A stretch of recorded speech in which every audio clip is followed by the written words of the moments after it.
Hi. You're probably wondering what's behind this curtain here. Well, it's really, I'm playing Monty Hall, and we have a surprise guest. Well, actually, it's a guest who wants to be anonymous.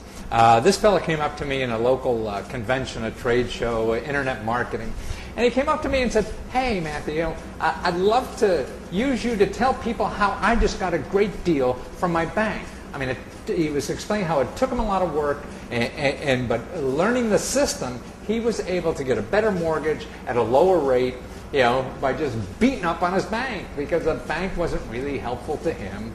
And he felt that he wanted to take this knowledge that he learned in doing this and share it with other people. But he didn't want other people to know who he is, so that's why we have the curtain. So tell us, why is it a problem if people know who you are? Well, I want to remain anonymous because I have successfully achieved a modification with my loan with a major mortgage company who I imagine the majority of the listeners of this probably have their mortgage with this company as well. The mortgage in which I had was an 80-20 loan.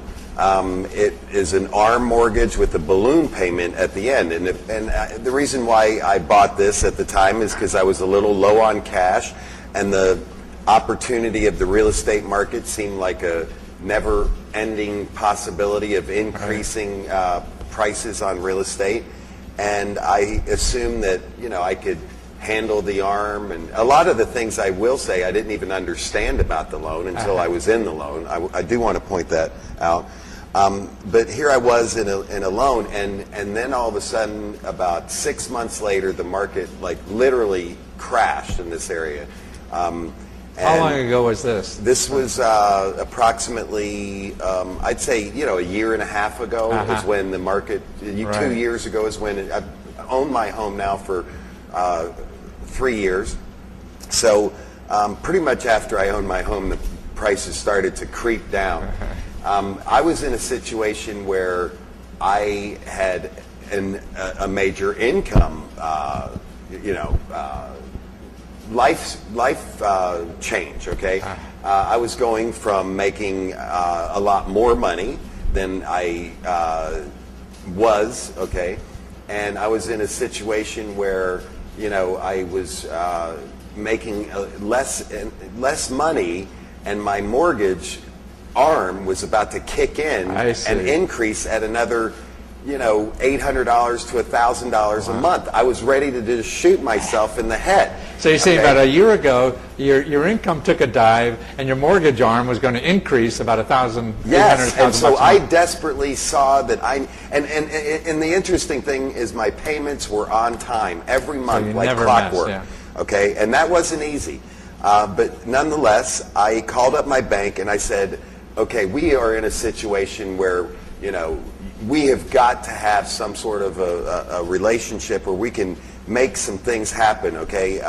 Otherwise, I'm sitting in a $360,000 house that's only worth $220,000, and that's that could be a high estimate.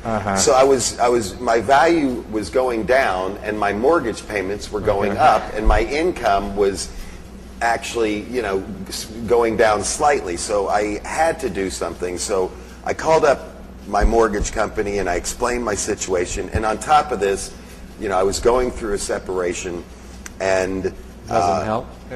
Actually, a separation does help. Oh, it does? Yes, to modify, because especially in my situation, my wife bought a house. So now her and my name were on my house. So when she bought her house in her name, that did help the modification process, because now the modification, they knew that now there was 2 mortgages. Okay, even though the mortgages, in my wife's name, she now had 2 mortgages. That helps in a modification. Why? Because to get her name off of that? Is that no, because they don't really know whether we're separated or not. I see.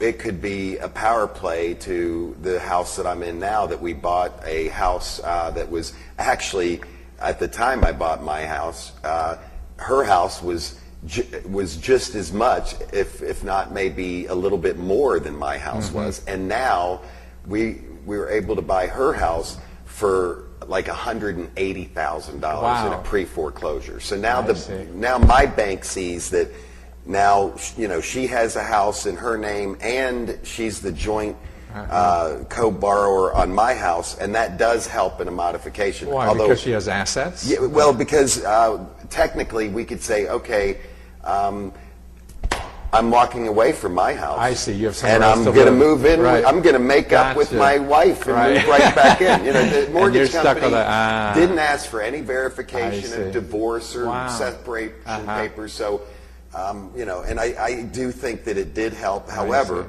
and keep in mind, my payments are on time like clockwork.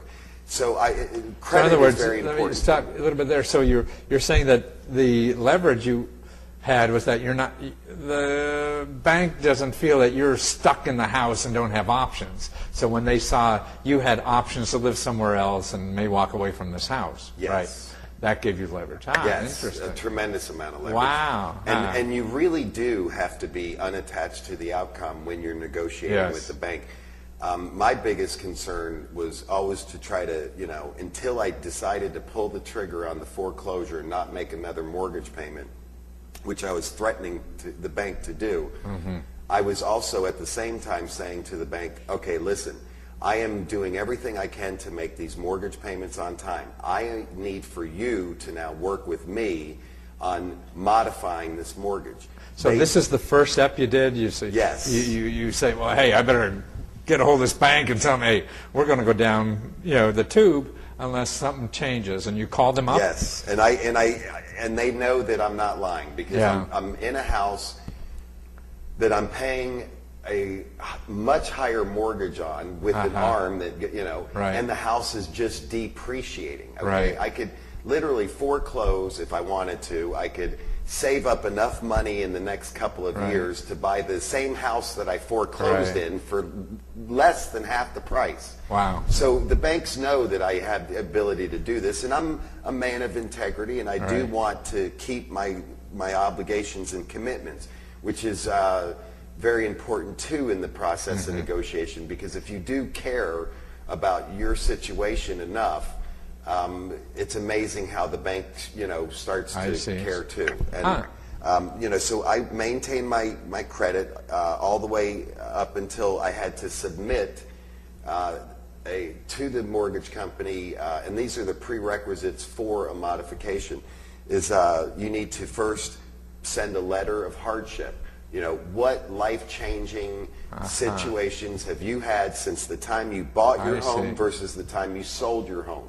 So you found out to do that once you made the first phone call to the bank and you said, hey, I'm in trouble, we got to do something, and then they tell you, like, okay, the first thing you do...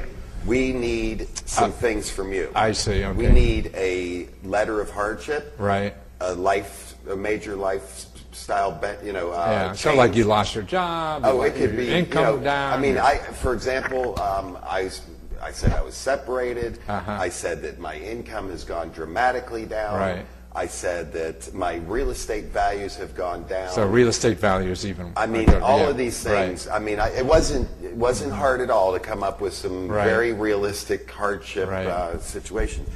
In any case, so do you feel real estate value going down would be a good argument? Oh, absolutely. I mean, what incentive is there for a homeowner to stay in a home that they paid literally twice as much what it is worth today? And then they have arms in their mortgages that are increasing, and then balloon payments that are due, in like 6 years, like balloon payments in the amount of like $100,000. So you think that just that, if you didn't have any other personal problems, that would be the value of the house would be cause enough to send that kind of letter?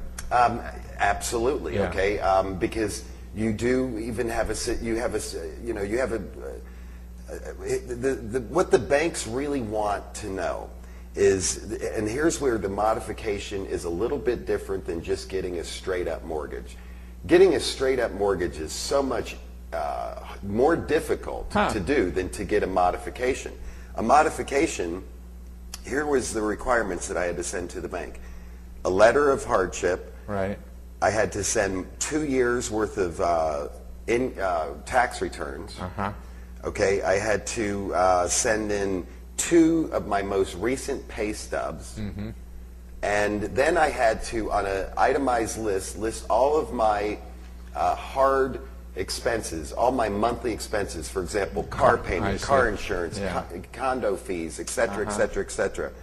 And then what I did is, now here's a little trick that the modification department is looking for. They want to see 50% of your income go to these monthly expenses, and the other 50% of your income being able to cover your mortgage payments. So they feel that you should have 50% of your income for your mortgage payments. Yeah, well, that's their rule. Their rule. Okay, in modification, that's their rule. I see. So now here's what I did. I took my mortgage amount at whatever interest, and by the way, on my 80%, it was 11%. On my 20%, it was 11% interest, and on my 80%, it was like 9% interest. So they were very high interest rates, number one. So in other words, you had an 80-20 mortgage. Now, an 80-20 mortgage means? It means that they give you 100% of the loan and break it into 2 loans, one being 80% of the amount, the other being 20% of the amount. And you pay over 30 years on both of those? Yes, is that what you do? yes. But but an ARM is not a fixed. I see, so it can go up, and and they're both on ARMs? Yes. I see. Okay. Why do they do it that way? Well, because, okay, here's why. Not both because on ARMs. Why is it one mortgage and why is it 2? Oh, I don't know. Really? Okay. I don't know. I That's think how they sell money. I think it's kind of the way, I don't understand. Package them later in a but the reason why people, like millions of Americans, took loans like this I've heard that, is because we're all chasing the American dream. Okay, that's America. There's nothing wrong with it. I mean, we do the best we can to chase the dream. And at the time, I was buying the dream. And, so you got this 80-20 with an ARM, so it's low. Now, you said the 11 and 9%, that was before the ARM kicked in? Yes. So you were paying 11-9% before the ARM kicked in? Wow. Well, what the hell was it going to be after that? It was going to be, it went from like from a $3,000 mortgage payment to like almost a $4,000. Wow. So it was going to be $1,000 more went on the kick in the arm. Yes. So, now. A kick in the arm. So now let's get back to the. Oh God, I made a joke and I forgot everything. So the 50% thing. So you list the mortgages. So in other words, say at $3,000 mortgage. So in other words, you're saying you have $6,000 a month of expenses, $3,000 going to your mortgage payment, and $3,000 going to all this other stuff. Yes, right? And the key to modifying, and here is the formula that I want to share with everybody, is that 50% of your expenses are monthly expenses. Like, what do you spend on, your cell bill? These are all monthly bills, okay? And you even include food, okay? Like, $500 for food. Stuff like that? Not so much, because there's not much pity for, entertainment, okay? With season tickets at the ball game. Right, that, I can't tell the mortgage company that my yacht, didn't quite, anyway. So so the trick is when I did 50% of my monthly bills, and then the other 50%, my current mortgage actually exceeded what I could afford. So then what I did is I figured, okay. You mean once the arm kicked in, you would have been above 50%? That's right. I would have been blown out of that equation. Okay, now, if I am blown out of that equation, here is what the bank needs to do, and this is what I was able to successfully accomplish with the bank. I figured out what my mortgage would have been if I never would have done this arm. If I would have done a 5% 30-year fix, what would my mortgage be? I see. Okay, well, I took that number, and that number fit in like a glove to the remainder 50%. That's what I submitted to the mortgage company. So in other words, you figured out, well, a 5% mortgage for 30 years, well, you've been paying $3,000 on the current value, right? Is that what Right. you're saying? So that now, instead of going to $4,000 a month when the ARM kicked in, you said if you gave me a 5% 5% mortgage at 30 years, I'd be back down to 3%. And I can afford and that's it. 50%. Otherwise, I'm up to 60%, 70%, and 50 plus 70 is 120 and not 100, right? Yes. And you're in deep doo-doo. That's right. And they won't modify it if you cannot afford it. For example, if your income is less than even a 5% 30-year fixed mortgage could fit into, well, then you don't qualify because you don't make enough. So in other words, you have to show them that there isn't a reasonable product out there, a mortgage product that you could afford to keep the current mortgage.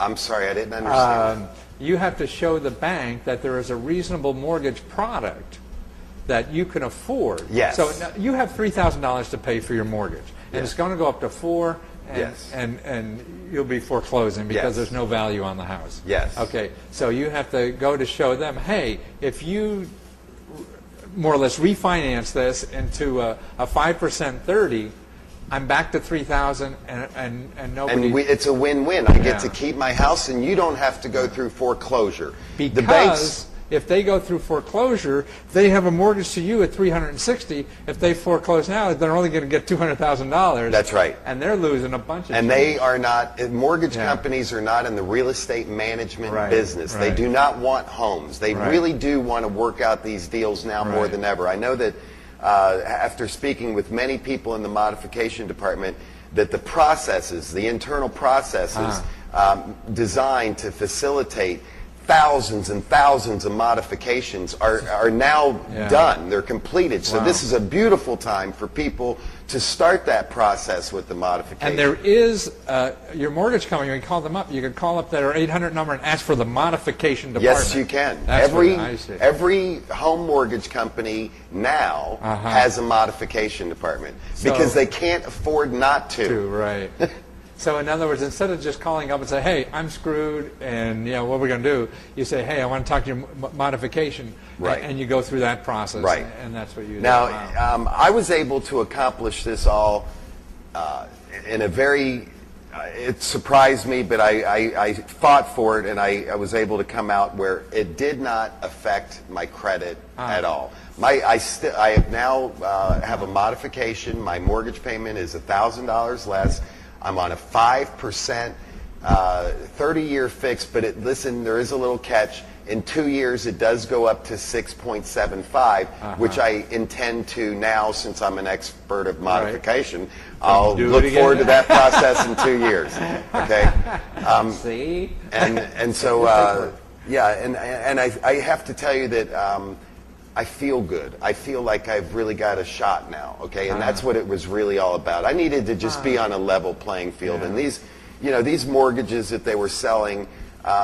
Who wouldn't have taken them that were in a situation where they didn't have as much money as they'd like to, but they still want the American dream? Right. Millions and They're millions. pushers. And I was talking to some mortgage counseling experts, and they were saying not even the people selling the mortgage knew the implications of what they were selling. Well, my mortgage broker is now doing time because, yes, Well, that's a clue. Yes, he's doing time. Okay, and the reason why is because he sold so many of these 100% loans. Yes. And he doctored up a lot of his other clients' paperwork, and now the banks are coming after him. Yeah. Wow. Yes, so that's another thing too. If I'm sure be he very wasn't careful alone of any doing fraudulent documents Yeah. because I have never submitted a fraudulent document. Yeah. And I don't recommend.